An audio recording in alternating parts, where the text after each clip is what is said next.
आज हम आपके लिए बहुत ही ज़्यादा खास वीडियो को लेकर के आए हैं जो आपके शरीर की सभी बीमारियों को जड़ से ख़त्म कर देगा। फिर चाहे आपको भूख कम लगती हो, पाचन तंत्र खराब हो, शरीर दुबला पतला हो, ताकत की कमी हो या फिर चेहरा चमकदार ना हो, सभी प्रॉब्लम्स को मैं इस वीडियो में सॉल्व करूँगा। बस वीडियो को पूरा ध्यान से सुने।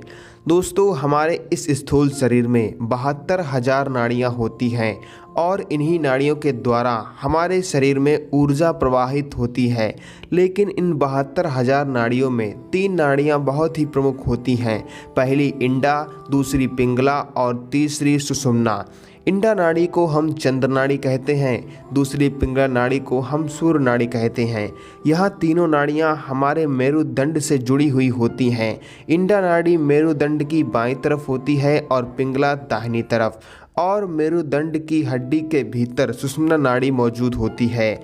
हमें इसी नाड़ी को एक्टिवेट करना है, लेकिन उससे पहले मैं आपको बता दूं कि यह तीनों नाड़ियां हमारी नाक के पास जाकर मिलती हैं। पिंगला नाक की दाईं तरफ और इंडा नाक की बाईं तरफ होती है। जब हमारी नाक के दोनों स्वर एक साथ चलते हैं, अर्थात नाक के छिद्रों से साफ हवा का आवागमन हो, तो फिर ऐसी कंडीशन में हमारी सुषुम्ना नाड़ी में ऊर्जा प्रवाहित होने लगती है।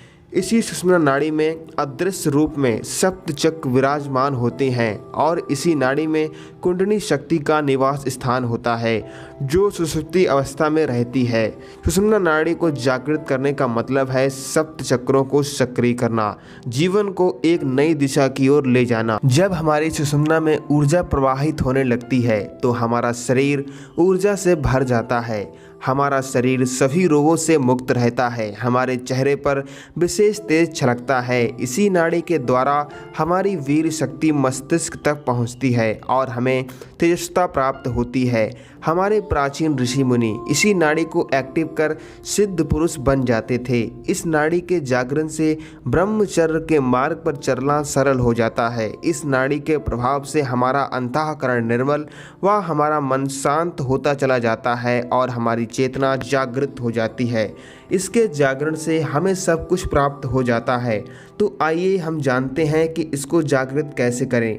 सुषुम्ना नाड़ी को जागृत करने के लिए आपको कुछ नियमों का पालन करना होगा। आपको नित्य प्राणायाम, ध्यान, व्यायाम और आसनों को करना होगा। जब आप ब्रह्म मुहूर्त में उठें तो आपको स्वच्छ होकर के आसन बिछा के बैठ जाना है और नाड़ी शोधन प्राणायाम करना है, अर्थात अनुलोम विलोम प्राणायाम कुछ देर तक करें। इसके बाद आपको अपनी नाक के बाएं छिद्र को दबा लेना है और दाहिने नाक के छिद्र से गहरी सांस भर लेनी है और इसी गहरी सांस को मेरुदंड के निचले भाग तक लेकर जाना है। आपको ऐसी कल्पना करनी है कि हमारी सांस मेरुदंड के निचले हिस्से तक पहुंच गई है। अब आपको इसी स्थिति में कुछ समय तक सांस रोक कर रखनी है और बाएं छिद्र से फिर सांस छोड़ देनी है। अब आपको बाएं छिद्र से सांस लेनी है और वही क्रम अपनाना है। स्टार्टिंग में सांस को ज़्यादा देर तक अंदर रोक के ना रखें। अभ्यास के साथ श्वास की टाइमिंग बढ़ाएं। जब आपकी नासिका के दोनों स्वर सही से चालू हो जाएं, तब आपकी सुषुम्ना में ऊर्जा प्रवाहित होने लगती है। नित्य अभ्यास से यह सुषुम्ना पूर्ण रूप से एक्टिवेट हो जाएगी, लेकिन आपको इसके साथ साथ ध्यान आसन को भी करना होगा।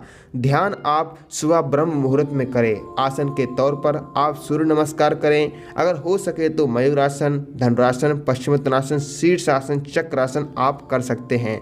दोस्तों, वीडियो अच्छा लगा हो तो लाइक शेयर जरूर करें और हमसे टेलीग्राम पर जुड़ना ना भूलें। उसका लिंक वीडियो के डिस्क्रिप्शन में मौजूद है और अपने चैनल को जरूर सब्सक्राइब करें। जय श्री राम। ओम नमः शिवाय।